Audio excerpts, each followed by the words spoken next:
বিসমিল্লাহির রহমানির রহিম। এই যে আজকে আমি আসছি হইলে গিয়া এটাকে বলে মৌরুস। এই যে কত্ত বড় একটা পতাকা লাগাইছে। এখানে এটা হচ্ছে গিয়া ঘোড়ার দৌড়ের একটা প্লেস। এই যে এখানে হইলে গিয়া ঘোড়ার দৌড় হয়। এই যে অনেক বড় একটা মাঠ। এই সাইডে একদম অনেক সুন্দর।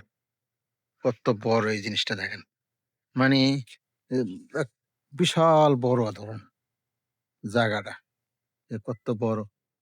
মানে অনেক সুন্দর। আর এই যে দেখেন একদম কত সুন্দর পরিপাটি। আজকে কিন্তু কোনো লোকজন নাই।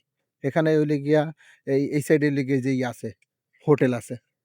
এটাকে বলে মানে এই দেশে বলে মাতাম। এই সাইডে এই সাইডে মাতাম আছে। আমার ওই যে বাসার ওই যে ওরা আরকি খাইতে আসছে মাতামে। এর জন্য আরকি ওদেরকে নিতে আসছে। মানে ওরা আগে আসছে, আমি পরে আরকি আমি আসছি নেওয়ার জন্য। কিন্তু আমি ওদেরকে রাইখা যাইনি। হয়তো ওর বাসা থেকে কেউ দিয়ে গেছে, আমার কফিলের পোলা বা কফিলের কেউ একজন দিয়ে গেছে। কিন্তু আমি আর এই জায়গায় আসি নাই। আমি মানে আসছি নেওয়ার জন্য। তো নেওয়ার জন্য যেহেতু আসছি, একটু ভিডিও করে নিলাম। এই দেখেন কত সুন্দর। এখানে কত বড় পতাকাটা কি বড় দেখছেন? মানে বিশাল বড় এক পতাকা লাগায় রাখছে। এখানে কিন্তু অসাধারণ আসলে এই এই দেশটা যেরকম পরিপাটি সাজানো।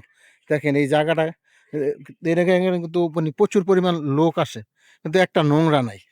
যতটা দূর হাঁটবেন, দেখবেন, একটা নোংরা একটা টিস্যু বা একটা মানে গাছের পাতা, মরা একটা গাছের পাতাও এখানে পইড়া নাই। সব একদম পরিষ্কার করে রাখছে। দেখেন কত সুন্দর। ওই যে ওইটা হচ্ছে গিয়া এই যে কত বড়। মানে অনেক বড় এটা। এখান থেকে শুরু করে সেই মাথা পর্যন্ত। বিশাল বড় হইলে গিয়া এটাকে বলে মুরুস। কত সুন্দর ওই যে। এই যে একটা ইয়ে আছে। মানে ওইটা হইলে গিয়া ওইটা একটা ইয়া যেটা, ওটা একটা মসজিদের মিনার করে রাখছে। ওখানে একটা মসজিদ আছে। কেন যখন লোক হয় তখন আরকি প্রচুর আ লোকজন হয়। যখন আরকি এই খেলা থাকে আরকি। সেজন্য ওই যে মসজিদ করে রাখছে। আসলে আরকি নামাজ পড়বে সবাই। তো দেখেন কত সুন্দর। প্রিয় বন্ধুরা, আপনারা আমাকে দেখেন, সাপোর্ট করেন। আপনাদের উৎসাহ এগিয়ে দিবে আমার আগামীর পথ চলা। আসসালামু আলাইকুম ওয়া রাহমাতুল্লাহি ওয়া বারাকাতুহু।